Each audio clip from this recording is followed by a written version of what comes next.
The following segment is sponsored by Smith's Food and Drug.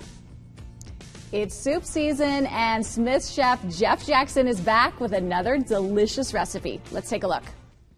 Hello everybody, I'm Chef Jeff from Smith's. It's soup season. It's always soup season for me, and I love to make it and I love to eat it, but I'm going to show you today how to make one of the all-time favorites. I know your kids love this one. It's broccoli cheddar soup, and it's made with ingredients you probably already have in your house. If not, just head on over to your local Smith's and you'll get them.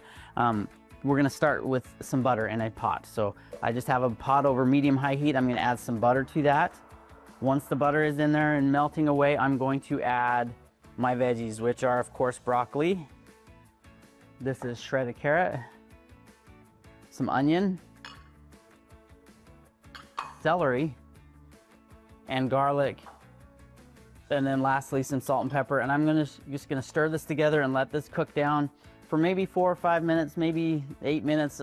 We just basically want to get the vegetables mostly soft, and I'll show you what that looks like when we get to that point. So I'll let this cook and show you what it looks like.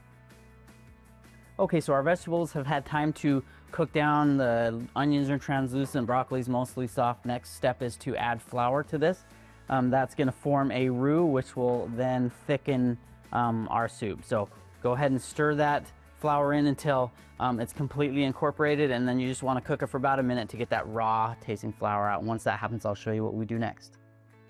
Okay, once our roux is formed and it's had a chance to cook out a little bit, we are going to add our liquids, which is a quart of whole milk. You could use half and half if you had that, or any other type of milk is fine too. This is 1 quart of chicken broth. Basically what I'm going to do at this point is let this come to a simmer. Make sure to stir it every once in a while to make sure that flour roux gets mixed in well. But we want this to eventually come to a simmer.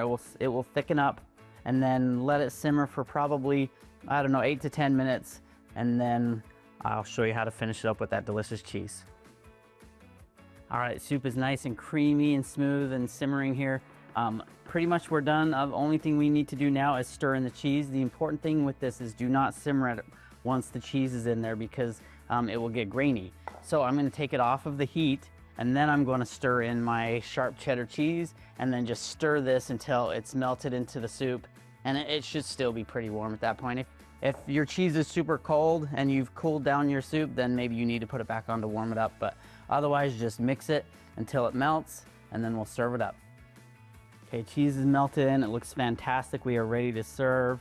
It looks great, and you're gonna love this. Make sure to taste it to see if you think it needs any more salt, but that's just gonna be up to your personal preference. But to me, that's perfect. We'll take some parsley, sprinkle on top of there, and that is some delicious broccoli cheddar soup that I guarantee your kids are gonna love, and the rest of your family will too. You can make this using ingredients you find at your local Smith's. Thanks for watching. Thanks for shopping. See you next time. Bye-bye.